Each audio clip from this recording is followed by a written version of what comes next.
Shalom, Bapak Ibu Saudaraku yang diberkati Tuhan. Saya berharap pagi hari ini, kita semua terus berada dalam perlindungan dan pemeliharaan Tuhan. Sapaan pastoral pagi hari ini saya kasih judul Memulai dengan Tangis. Tapi sebelumnya, mari kita berdoa. Tuhan, tolonglah kami di tengah keraguan-raguan dan kerapuhan kami, kelemahan kami. Biarlah Allah yang besar itu menolong dan menuntun langkah hidup kami. Firman-Mu, kuatkanlah kami dan kami akan dikuatkan oleh Tuhan. Biarlah firman-Mu bekerja dengan efektif dalam hidup kami dan kami hidup sesuai dengan firman-Mu. Tolonglah kami Tuhan, dalam nama Yesus kami berdoa. Amin. Saudaraku yang diberkati Tuhan, sekali lagi judul sapaan pastoral pagi hari ini saya kasih judul Memulai dengan Tangis. Namun sebelumnya, mari kita membaca firman Tuhan dari Yohanes pasal 11 ayat 35. Sekali lagi Yohanes pasal 11 ayat 35. Saya akan membaca bagian ini buat kita semua. Saudaraku, Bapak Ibu bisa membaca bagian ini dan mengikuti saya di lewat Alkitab masing-masing. Yohanes 11 ayatnya yang ke-35 firman Tuhan berbunyi demikian. Maka menangislah Yesus. Saya baca sekali lagi, maka menangislah Yesus. Saudaraku yang diberkati Tuhan, biasanya tangisan atau tangis identik dengan kelemahan atau identik dengan kekalahan. Biasanya kita mengidentifikasikan tangis atau tangisan dengan kegagalan atau dengan kesedihan dan hal-hal yang terkait dengan hal-hal yang tadi saya sebutkan. Sehingga banyak orang menyebut ketika ada orang yang sering menangis dan bentar-bentar menangis sebagai orang yang cengeng dan lemah. Tetapi pemahaman ini tidak terlalu tepat, saudara-saudara. Nah, saudaraku yang diberkati Tuhan, narasi yang kita baca atau ayat yang kita baca sangat menarik sekali. Di sana dikatakan demikian, maka menangislah Yesus. Ketika Yesus datang untuk melihat Lazarus yang katanya sudah mati itu, Yesus menangis. Ketika Yesus menangis, apakah itu akhir dari segalanya? Tidak. Yesus menangis, tetapi ending atau akhir dari tangisan Yesus adalah kebangkitan Lazarus. Sekali lagi, ending atau akhir dari tangisan Yesus adalah Lazarus yang dibangkitkan.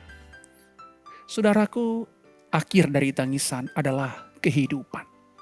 Mengawali tahun yang baru, kita semua takut, kita semua gentar. Biasanya tahun yang baru identik dengan trompet yang ramai sekali, dengan musik-musik yang begitu kencang, perayaan-perayaan yang luar biasa, tetapi tahun ini sedikit unik.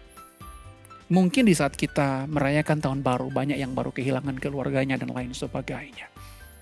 Nah, saudaraku yang diberkati Tuhan, apalagi tahun yang ke depan ini, kita tidak tahu apa yang akan terjadi. Ada banyak sekali ketidakpastian.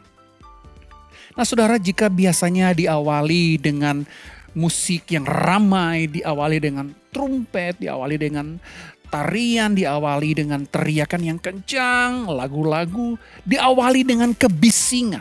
Tahun baru biasanya diawali dengan kebisingan. Bagaimana kalau kali ini kita mengawali dengan tangisan? Tetapi bukan berarti tangisan kekalahan. Bukan berarti tangisan kelemahan. Tetapi tangisan keberserahan. Kita menangis, kita berserah kepada Tuhan. Karena kita menyadari betapa rapuhnya hidup kita. Nah, saudaraku yang diberkati Tuhan, tangisan keberserahan adalah tangisan yang membawa kepada kehidupan. Tangisan yang menyadari bahwa kita rapuh adalah tangisan yang mengundang Allah untuk menyertai kita. Nah, saudaraku yang diberkati Tuhan, ketika kita menangis, kita sedang mengharapkan kehidupan. Kita sedang mengharapkan penyertaan. Ketika Yesus menangis, Yesus memberikan akhir yang sangat baik dari cerita ini. Ia memberikan kehidupan kepada Lazarus. Mari dengan iman yang sama ketika kita menjalani tahun yang tidak penuh, yang penuh dengan ketidakpastian ini. Mungkin kita meragu, kita takut, kita khawatir. Kita menangis tidak masalah.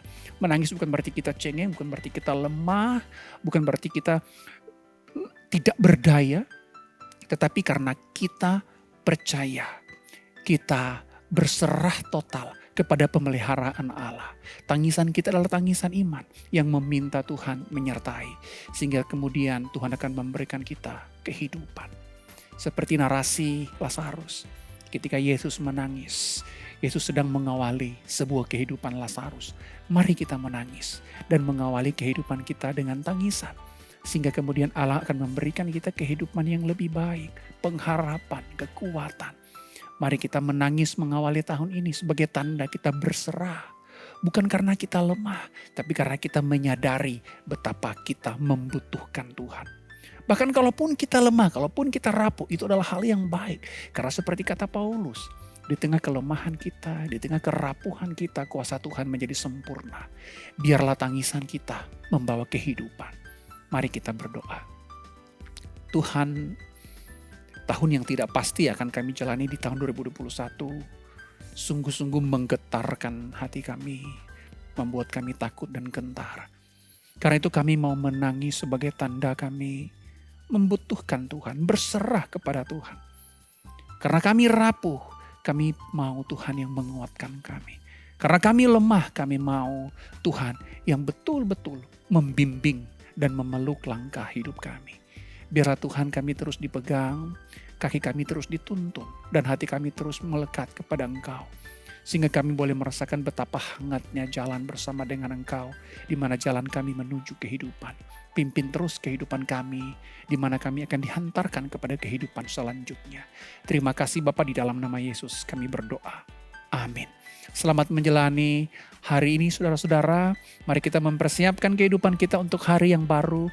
Mari kita mulai dengan tangisan, tetapi di dalam tangisan kita sedang membuka jalan untuk kehidupan. Tuhan memberkati kita.